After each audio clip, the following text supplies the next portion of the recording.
আমাকে বলছিলেন যে জয় বাংলা জয় বঙ্গবন্ধু, এটি যখন তিনি বলেছেন, এটি বলার পর কিন্তু আশেপাশে যে বিএনপি নেতাকর্মীরা যারা ছিলেন তারা কিন্তু শুনে ফেলেছেন। শোনার পর কিন্তু আসলে তাকে মারধর করেন, আরও একজনকে কিন্তু মারধর করছেন। দর্শক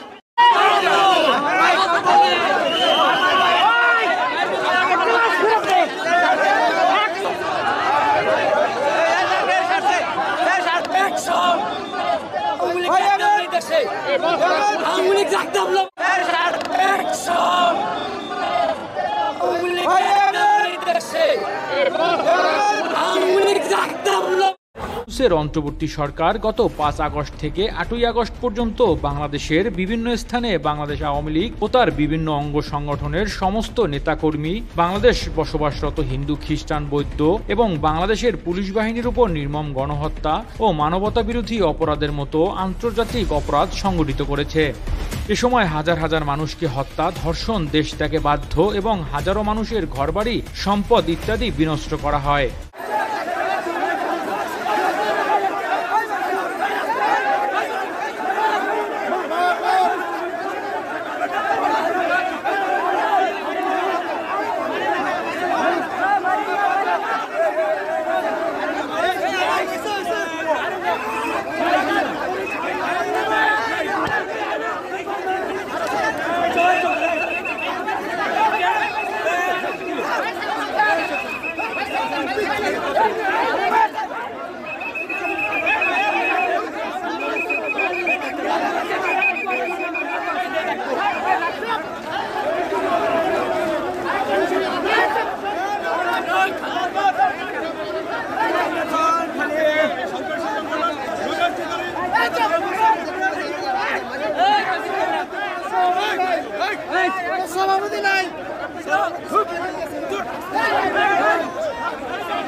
আরে আগে দিন ধরেন দিত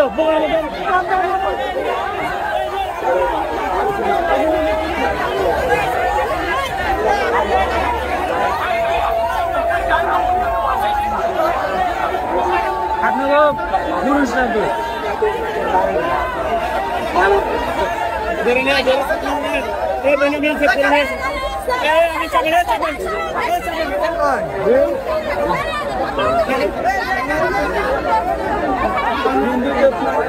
আরে ডাক্তার ভাই